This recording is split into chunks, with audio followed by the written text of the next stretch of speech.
আসসালামু আলাইকুম ওরহমতুল্লাহি ওবরাকাতুহ। আলহামদুলিল্লাহি রাব্বিল আলামিন ওয়াসসালাতু ওয়াসসালামু আলা রাসূলিহিল কারীম ওয়া খাতামান নাবিয়্যিন নবিয়িনা মুহাম্মদ ওয়া আলা আলিহি ওয়া সাহবিহি আজমাইন। সুপ্রিয় দর্শক, পৃথিবীর যে প্রান্ত থেকে আপনারা এই মুহূর্তে এটিএন বাংলার সামনে আছেন, সকলকে স্বাগত জানাচ্ছি। এটিএন বাংলার বিশেষ অনুষ্ঠান, আলোচনা অনুষ্ঠান দ্বীনি শিক্ষা। দ্বীন আমাদের জীবন ব্যবস্থা, এই শিক্ষা আমাদের জন্য কতটা গুরুত্বপূর্ণ, এই ধারাবাহিক আলোচনা আমরা অনেক আলোচনা শুনেছি। আজকে যে বিষয় নিয়ে আলোচনা করব তা এই সময়ের জন্য খুবই সমসাময়িক এবং গুরুত্বপূর্ণ। বিশেষ করে যারা হজ বাইতুল্লাহ যাওয়ার নিয়ত করেছেন, অলরেডি অনেকে যাওয়া শুরু হয়েছে। তো এই সময় একজন হাজির সাহেবদের যারা আল্লাহর ঘরে এবার হজের নিয়ত করেছেন যারা তাদের কি প্রস্তুতি নেওয়া দরকার, এবং হজ সম্পর্কে আমাদের সার্বিকভাবে হজ এবং উমরা এ সম্পর্কে আমাদের একজন মুসলমানের কতটুকু জ্ঞান থাকা প্রয়োজন, এ সকল বিষয় নিয়ে আলোচনা করব। আমি আছি আপনাদের সাথে কেম ফিরোজ। আজকের এই আলোচনায় আমাদের সাথে অংশগ্রহণ করছেন এটিএন বাংলা আমাদের সকলের প্রিয় মানুষ, প্রিয় মুখ, শেখুল আল্লাম শেখ শাহ ওয়ালিউল্লাহ হাফিজাহুল্লাহ। আসসালামু আলাইকুম ওয়া রাহমাতুল্লাহি ওয়া বারাকাতুহু। ওয়া আলাইকুম আসসালাম ওয়া রাহমাতুল্লাহি ওয়া বারাকাতুহু। আহলান সাহলান শেখ, মারহাবা বিকুম, বারাকাল্লাহু মাশাআল্লাহ ফিক। ওয়া ইয়াকুম আহসানতুম। আমরা আমাদের দর্শকদের জন্য আজকে যে বিষয়টা আলোচনা করবার জন্য আপনার সামনে পেশ করব সেটা হচ্ছে যে আমরা এই মাহে রমাদানের পরেই হজের মাসে আমরা অলরেডি ঢুকে গেছি। তো এই হজ সম্পর্কে আমাদের অনেক কৌতূহল, অনেক প্রশ্ন, অনেক কিছু জানার রয়েছে। কারণ হজ বলতে একটি মস্ত বড় ইবাদা এবং ইসলামের একটি অন্যতম ভিত্তি বলা যায়, ভিত্তি। তো এই সকল বিষয়ের ক্ষেত্রে আমরা আমাদের মুসলমানদের, ইমানদারদের হজ এবং উমরা সম্পর্কে আমাদের কতটুকু জ্ঞান থাকা প্রয়োজন এবং এই বিষয়ে ইসলাম আমাদেরকে কতটুকু গুরুত্ব দেয়। বারাকাল্লাহু ফিক। আলহামদুলিল্লাহ ওয়াসসালাতু ওয়াসসালামু আলা রাসূলিল্লাহি ওয়া বা'দ। আকুলু ওয়া বিল্লাহি তৌফিক। আসলে হজ আপনি যথার্থই বলেছেন, ইসলামের পাঁচটি ভিত্তির পঞ্চম বলেছেন মুহাম্মদুর রাসূলুল্লাহ সাল্লাল্লাহু আলাইহি ওয়াসাল্লাম। ইসলামের ভিত্তি পাঁচটা, এর পঞ্চম হলো ইসলামের যে সমৃদ্ধ, সৌহার্দ্যময়, সম্প্রীতির, শ্রেষ্ঠত্বের এবং পরম সুখের যে ঘর, এই ঘরটা পাঁচটি ভিত্তির উপরে। এটা হলো শাহাদাতান, আশহাদু আল্লা ইলাহা ইল্লাল্লাহ ওয়া আন্না মুহাম্মাদান রাসূলুল্লাহ, এই সাক্ষী দেয়া তথা ঈমান। 2 নাম্বার সালাত বা নামাজ, 3 নাম্বার যাকাত, চতুর্থ সাওম বা রোজা, পঞ্চম হলো হজ। তো ইসলামের পঞ্চম ভিত্তি হলো হজ। আর হজ বছরে কেবল একবার হয়, জিলহজ মাসের 9 তারিখে আরাফার মাঠের উপস্থিতি হলো হজের শ্রেষ্ঠতম রুকন। রাসূলুল্লাহ সাল্লাল্লাহু আলাইহি ওয়াসাল্লাম বলেছেন, আল হাজ্জু আরাফা, হজ হলো আরাফায় উপস্থিতি। যে আরাফায় উপস্থিত হতে পারল না, সে ওই বছরের হজ আর পেল না। তাই হজ এর শ্রেষ্ঠতম রুকন হলো আরাফা। আরাফা বছরে একবার হয়, জিলহজ মাসের 9 তারিখে। তাই হজ বছরে কেবল একবার, কিন্তু সারা বছর করা যায় উমরা। আল্লাহ তাআলা কোরআন আল কারীমে উমরা এটাও আলাদাভাবে সূরাতুল বাকারার 196 নম্বর আয়াতে, একটি আয়াতে 2 বার আল উমরা শব্দটা বলেছেন। তো হজ যেমন বছরে একবার করা যায় ইবাদত, আর হজেরই ছোট হজ, কারণ হাদিস দ্বারা প্রমাণিত, আরাফার মাঠে উপস্থিত হয়ে হজকে বলে হজ্জুল আকবার, বড় হজ। আর আরাফার মাঠে গেল না, কেবল মক্কাতুল মুকাররমা, বাইতুল্লাহ, সাফা মারওয়া এর মধ্যে উমরা করলো, এটাকে বলে ছোট হজ শরীয়তের পরিভাষায়। হজ্জুল আকবার, হজ্জুল আসগার, বড় হজ আরাফার মাঠের হজ, হজ্জুল আসগার ছোট হজ হলো উমরা। তো যদিও উমরা আলাদা নামই আল্লাহ তাআলা বলেছেন, তাই হজ এবং উমরা রব্বুল আলামিন স্পষ্ট করে বলেছেন, ওয়া আতিম্মুল হাজ্জা ওয়াল উমরাতা লিল্লাহ, আর পূর্ণ করো হজ এবং উমরা আল্লাহর জন্যে। আল্লাহ হজও বলেছেন, আলাদাভাবে উমরাও বলেছেন। তাই এই পৃথিবীর সব আইম্মা মুস্তাহিদিন একমত, যার উপরে হজ ফরজ হয় তার জন্য একটা উমরাও ফরজ অথবা ওয়াজিব। তাই হজ এবং উমরা সম্পর্কে জ্ঞান অর্জন করা একজন মুসলিম হিসেবে প্রত্যেকের জন্য উচিত। হ্যাঁ, যার উপরে ফরজ হয়েছে তার জন্য ফরজে আইন, যার উপরে হজ ফরজ তার জন্য হজ সম্পর্কে জ্ঞান অর্জন করা ফরজে আইন, যার উপরে হজ ফরজ তার জন্য উমরা সম্পর্কে জ্ঞান অর্জন করাটাও ফরজ। সুতরাং ফরজে আইন বলতে হলো যে একদম মানে ম্যান্ডেটরি, বাধ্যতামূলক, এই জ্ঞান তার অর্জন করতে হবে। এখন আপনি যে ব্যাপারটা বলেছেন, ধন্যবাদ আপনাকে, ব্যাপারটা এই জন্যে আরও বেশি গুরুত্ব দেওয়া উচিত, কারণ দুর্ভাগ্যজনক বাস্তবতায় আমাদের সমাজে অনেক মানুষ মনে করেন যে আমি একটা এজেন্সির সাথে গেলাম, টাকা পয়সা দিলাম তাদেরকে, আমি তাদের সাথে গেলাম, ওরা আমার হজটা করাইয়ে দেবে, ওরা আমার উমরা করাইয়ে দেবে। আমাদের চেতনাটা হলো, বা আমাদের অনেক এজেন্সিও ঠিক এমনভাবে উপস্থাপন করে যে তুমি শুধু টাকা দাও, আমার সাথে আসো, আমি তোমার হজ দিয়ে দেব, আমি তোমাকে উমরা দিয়ে দেব। না, হজ তো ব্যক্তিগত ইবাদত। হজের সাথে ব্যক্তির হৃদয়, সবকিছু, শরীর এবং সম্পদ, শারীরিক, মানসিক এবং আর্থিক, আমি আবারও তিনটি বিষয়ে জড়িত এই ইবাদতের সাথে, শারীরিক, মানসিক এবং আর্থিক। সুতরাং যিনি উমরা করতে যাচ্ছেন, যিনি হজ করতে যাচ্ছেন, তাকেও হজ এবং উমরার ফরজ, ওয়াজিব, নফল, সুন্নাহ এগুলা ব্যাপারে জানতে হবে। কিভাবে হজ করতে হয়, কিভাবে উমরা করতে হয় তারও জ্ঞান থাকতে হবে। কারণ জ্ঞান না থাকলে হৃদয়ে বসবে না, আর হৃদয় যদি জড়িত না হয় শারীরিক ইবাদত হজ উমরা হবে না, কারণ এটা মানসিক, শারীরিক এবং আর্থিক ইবাদত। সুতরাং প্রত্যেকটি মুসলিম মাত্রই হজ উমরার জ্ঞান রাখবে, বিশেষ করে যার উপরে হজ ফরজ তার উপরে হজ সম্পর্কিত জ্ঞান অর্জন করা ফরজে আইন, এবং উমরা সম্পর্কে জ্ঞান অর্জন করাও তার জন্যে ফরজ, কারণ হজ এর ভিতরে উমরা ঢুকে আছে। তাই হজ আর উমরা সম্পর্কে জ্ঞান অর্জন প্রত্যেকটি মুসলমানের জন্য অবশ্যই কর্তব্য আমরা বলবো।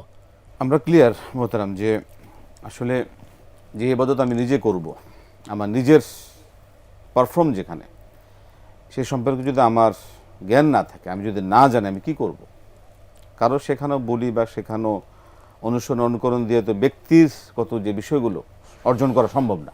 ব্যাপারটা হলো, যদিও এটা সত্য যে হজ উমরার কাজগুলো সামষ্টিকভাবে করতে হয়, কিন্তু সামষ্টিকভাবে করতে হয় মানে এই না যে আমি স্রোতের সাথে গা ভাসায় দিলাম, স্রোত যেখানে নিল আমি স্রোতের সাথে চললাম।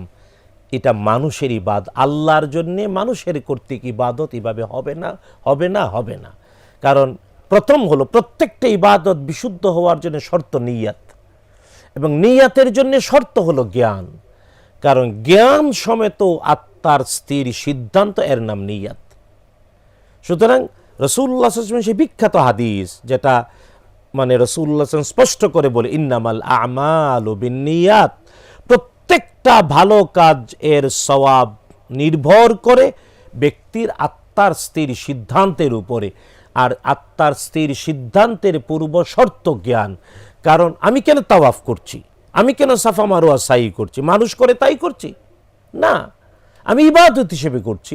কয়বার করব, কিভাবে করব, কি কি দোয়া করব, সাফা মারওয়ায় কোথায় গিয়ে, পুরুষ হলে আমি দৌড়াবো, নারী হলে দৌড়াবো না। আমি কাবার তাওয়াফ করতে গিয়ে পুরুষ হলে আমি ইজতেবা করব, আমি রমল করব, কোথায় করব, কিভাবে করব, কতক্ষণ করব, কোত্থেকে আমি তাওয়াফ শুরু, কোথায় গিয়ে শেষ, এই জ্ঞান যদি না থাকে তাহলে স্রোতের সাথে মিশলে তো হবে না। এই জ্ঞান অর্জনের মাধ্যম কি কি হতে পারে? এই জ্ঞান অর্জনের মাধ্যম পড়ালেখা। প্রথম আল্লাহর আদেশ পড়ো, নিজে পড়তে হবে।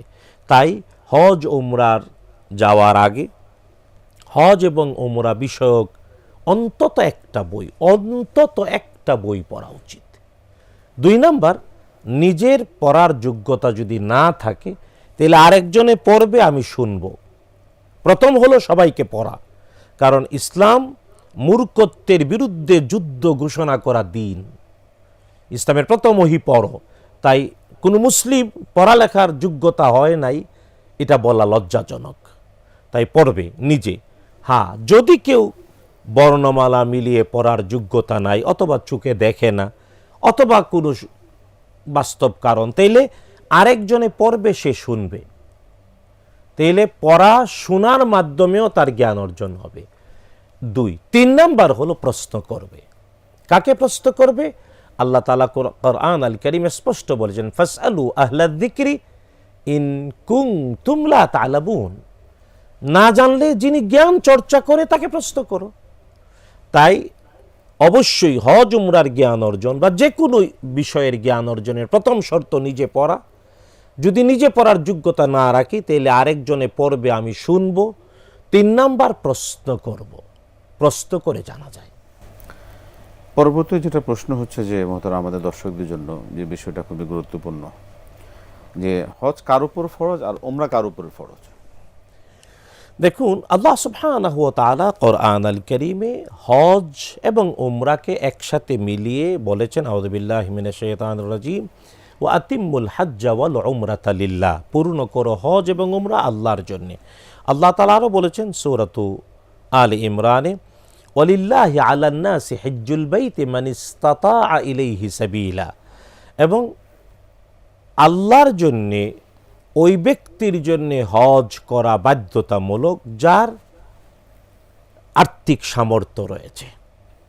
মান ইসতাতাআ ইলাইহি সাবিলা, শারীরিক এবং আর্থিক সক্ষমতার ভিত্তিতে যে কাবায় যেতে আসতে পারে, সে যাতে অবশ্যই আল্লাহর জন্য হজ এবং উমরা পূর্ণ করে। এবার আল্লাহ সুবহানাহু ওয়া তাআলা নিজেই আবার হজের মাসগুলোর কথা বলেছেন। রব্বুল আলামিন বলছেন, আউযু বিল্লাহি মিনাশ শাইতানির রাজীম, সূরাতুল বাকারার আয়াত, আল হাজ্জু আশহুরুম মা'লুমাত ফামান ফারাদা ফীহিন্নাল হাজ্জা। হজ হলো নির্দিষ্ট কয়েকটা মাসে, সুতরাং ওই মাসগুলোতে যার উপরে হজ ফরজ হলো। তো কোরআনে কারীমের 3টি আয়াত আমি বললাম, ওই 3 আয়াতকে সমন্বয় করে বিশ্বনবী মুহাম্মদুর রাসূলুল্লাহ সাল্লাল্লাহু তাআলা আলাইহি ওয়াসাল্লাম বলেছেন, হজের মাস হলো 3টা। এটা হলো ঈদুল ফিতরের দিন থেকে হজের মাস শুরু হয়, শাওয়াল, 2 নাম্বার জিলকদ, 3 নাম্বার জিলহজ। তো শাওয়াল, জিলকদ, জিলহজ এই 3 মাসের মধ্যে যদি কোনো ব্যক্তি শারীরিক সুস্থ এবং আর্থিক সক্ষমতা অর্জন করে, পুরুষ হলে 4টি খরচের। 1 নাম্বার, সে যেমন বাংলাদেশ, আমরা বাংলাদেশি, বাংলাদেশ থেকে সে সৌদি আরবে যাওয়ার পাসপোর্ট, ভিসা, বিমান ভাড়া, আনুষ্ঠানিকতার খরচ। 2 নাম্বার, মক্কাতুল মুকাররমা আল মদিনাতুল মুনাওয়ারায় থাকার খরচ। 3 নাম্বার, হজ শেষ করে আবার ফিরে আসার খরচ। 4র্থ, ওই পুরুষ ব্যক্তি যাদের উপরে ব্যয় করা বাধ্যতামূলক, যারা তার পুষ্য, তাদের খরচ।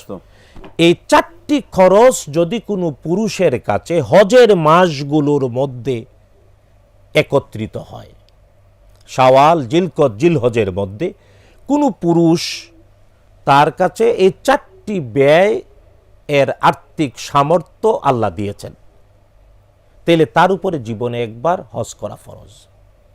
জীবনে একবার হজ ফরজ? জীবনে একবার হজ ফরজ। কিন্তু উমরা জীবনে কি একবার? যখন কারো উপরে হজ ফরজ হয়, কোরআন আল কারীমের আয়াত আল্লাহ বলছেন, ওয়া আতিম্মুল হাজ্জা ওয়াল উমরাতা লিল্লাহ, আল্লাহর জন্য পূর্ণ করো হজ এবং উমরা। এই আয়াতের ভিত্তিতে ফুকাহায়ে কেরাম, আইম্মা মুজতাহিদিন, বিখ্যাত 4 মাযহাবের 2টি অভিমত। একটা অভিমত হলো, যার উপরে হজ ফরজ তার উপরে একটা উমরাও ফরজ। কারণ আল্লাহ তাআলা হজের কথাও বলেছেন, উমরার কথাও 2টা আলাদা নাম দিয়ে বলেছেন। এবং এই জন্যে হজ 3 প্রকার, ইফরাদ শুধু হজ, তামাত্তু মানে প্রথমে উমরা করলো তারপরে হজ করলো, কেরান একই এহরামে উমরাও করলো হজও করলো। তো 3 প্রকারের মধ্যে 2 প্রকার হজের মধ্যেই একসাথে উমরা এবং হজ মিলে আসে। সুতরাং একটা অভিমত, হজ যার উপরে ফরজ, উমরাও তার উপরে ফরজ। আরেকটা অভিমত হলো, হজ যার উপরে ফরজ, উমরা তার উপরে ফরজ না, তবে ওয়াজিব। কেউ বলেছেন সুন্নাহ মুআক্কাদা, এটাও একটা অভিমত আছে, কারণ হজের ভিতরে উমরা ঢুকে আছে। তা আমরা মৌলিক দুইটা অভিমতের কথাই বলি, একটা হলো হয় ফরজ অথবা ওয়াজিব। সুতরাং হজ যার উপরে ফরজ সে একটা উমরাও করবে, কিন্তু যদি জীবনে অনেকবার উমরা করার সুযোগ পেয়েছে, সে শুধু হজ করলে তার উমরা তো আদায় হয়েছে, হজটাও আদায় হবে। প্রশ্ন হচ্ছে যে উমরা করলে কি হজের হক আদায় হবে? দেখুন, হজ মানে হলো আরাফায় যাওয়া, আর উমরা মানে আরাফায় যাওয়া লাগে না, দুটার মানে ইবাদতই ভিন্ন, মানে আনুষ্ঠানিকতাটাই ভিন্ন। ভিন্ন।